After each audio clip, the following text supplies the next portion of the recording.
If you think the Ford Mustang changed American performance forever, wait until you hear about the humble little car that made the Mustang possible in the first place. By the end of this story, you'll see how a vehicle designed to save families money on fuel accidentally helped create some of the most legendary performance machines America has ever produced. From the Mustang to the Cobra and even major racing programs, the roots of that success can all be traced back to one surprisingly ordinary compact car. And the most incredible part is that none of it was planned from the beginning. Back in the late 1950s, the American auto industry was obsessed with one thing: bigger. Cars were growing larger every year. They wore massive amounts of chrome, stretched longer across driveways, and consumed fuel at a rate that was becoming harder for many buyers to justify. While Detroit was busy competing over who could build the biggest and flashiest automobile, something unexpected was happening. A small European car was quietly attracting American customers. The Volkswagen Beetle was proving that many people didn't necessarily need giant cars to get around. That shift in consumer thinking forced manufacturers to pay attention. More buyers were beginning to wonder whether they really needed all the extra size, weight, and expense. Ford realized it needed an answer, and that answer arrived for the 1960 model year in the form of the Ford Falcon. Nobody at Ford was dreaming about performance glory when the Falcon was being developed. The project was guided by practicality from the very beginning. The executive who approved the program was Robert McNamara, a man who would later become Secretary of Defense of the United States.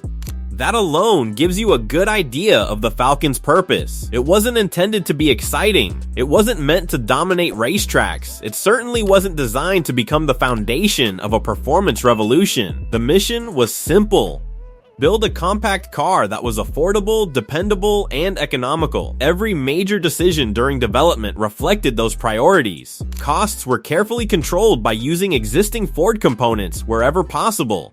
Engineers built the car around a unibody structure, a construction method Ford had already used successfully on the 1958 Thunderbird.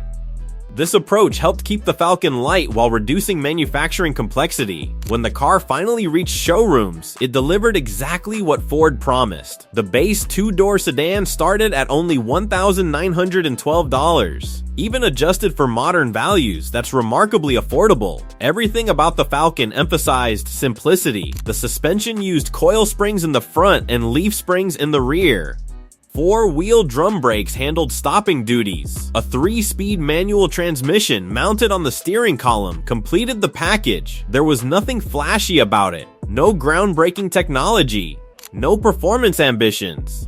It was transportation in its purest form. Under the hood sat an engine that perfectly matched the Falcon's mission. Every 1960 Falcon came equipped with a 144 cubic inch inline six known as the mileage maker. Ford wasn't trying to hide its intentions with that name. Fuel efficiency was the entire point. The little six-cylinder produced approximately 90 horsepower at 4,200 RPM and generated 138 pound-feet of torque.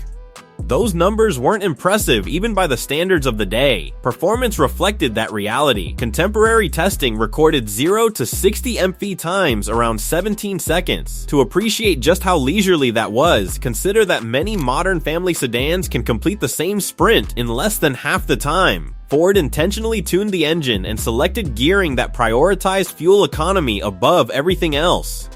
In that respect, the Falcon succeeded. Real-world fuel economy often landed in the mid-20 mph range, which was excellent for the era. Owners appreciated the savings at the gas pump. The downside appeared whenever highway passing was required. Drivers quickly discovered that once the engine climbed through second gear and approached highway speeds, it simply ran out of energy. Third gear didn't offer much help. The Falcon wasn't dangerous, but it certainly wasn't quick. Customers noticed. Reviewers noticed. Ford noticed.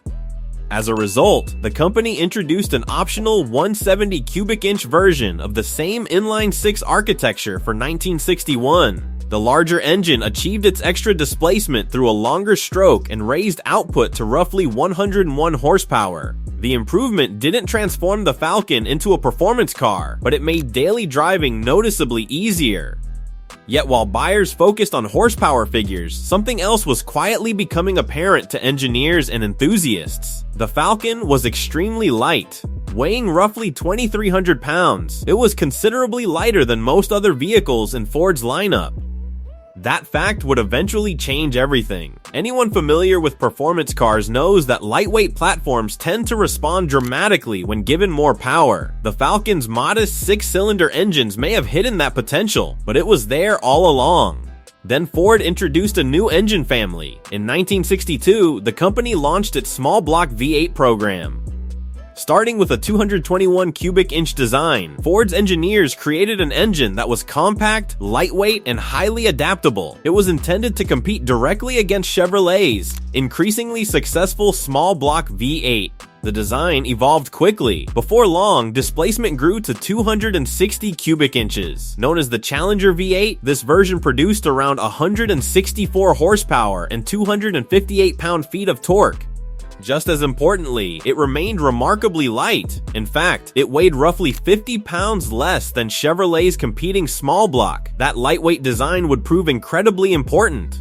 Early in 1963, Ford made a decision that completely altered the Falcon's future. Engineers installed the 260 V8 into the compact Falcon and created a special mid-year model known as the Falcon Sprint. Suddenly, everything changed. The timing was no coincidence. At the exact moment Ford was introducing the Sprint to customers, specially prepared Falcons were competing in the famous Monte Carlo Rally in Europe. 8 cars entered the event. All 8 reached the finish line. Driver Bo Ljungfelt achieved a class victory while tackling icy mountain roads and challenging rally stages. The message was clear. The Falcon was no longer just an economy car. Popular Mechanics summed up the transformation perfectly when it described the new model as a former pussycat that had become a tiger. The Falcon Sprint arrived with serious upgrades. Buyers received the 260 cubic inch V8 as standard equipment. A Borg-Warner T10 4-speed manual transmission replaced the basic economy car gearbox.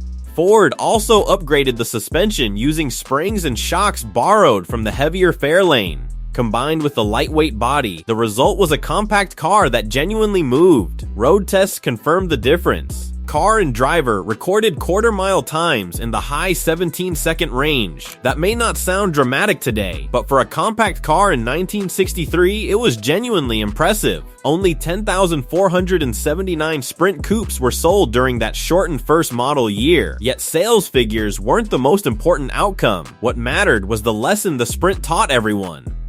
A lightweight compact car combined with a small, powerful V8 could create something special. That lesson would echo across the automotive world. The 260 cubic inch V8 wasn't just finding success inside the Falcon. During the same period, Carroll Shelby was searching for engines for a new sports car project.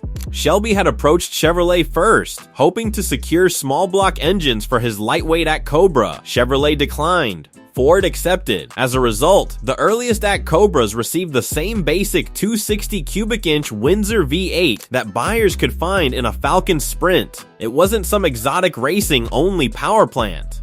It shared its roots directly with Ford's compact family car. Of course, Shelby's team modified the engine significantly. Higher compression ratios and aggressive camshaft profiles pushed output toward 260 horsepower. Some racing versions equipped with Weber carburetors reportedly achieved around 335 horsepower while spinning to an astonishing 8,500 RPM. Those numbers demonstrated just how much untapped potential existed within the architecture. The engine wasn't finished making headlines. During 1963, versions of the small block appeared in Ford's early Le Mans efforts and found their way into Lotus Ford Indianapolis race cars. That wasn't luck. It was proof that Ford had created an engine architecture capable of thriving in almost any environment. Lightweight, compact, durable, and easy to modify, it could adapt to nearly any challenge. Meanwhile, the Falcon continued serving as the perfect demonstration of what happened when that engine met a lightweight chassis. By 1964, Ford executives recognized another opportunity. Younger buyers were looking for something different. They wanted a car with personality. They wanted style. They wanted excitement without sacrificing affordability. Lee Iacocca and his team already had most of the ingredients they needed. The answer became the Mustang. When people think about the original Mustang, they often imagine it as an entirely new vehicle. In reality, much of its foundation came directly from the Falcon. The unibody structure shared significant engineering heritage. Suspension layouts carried over. Front coil springs and rear leaf springs remained. Transmissions came from Falcon components. Engine choices followed the same path. Even the first Mustang V8 models relied on the same 260 cubic inch engine that had already proven itself in the Falcon Sprint.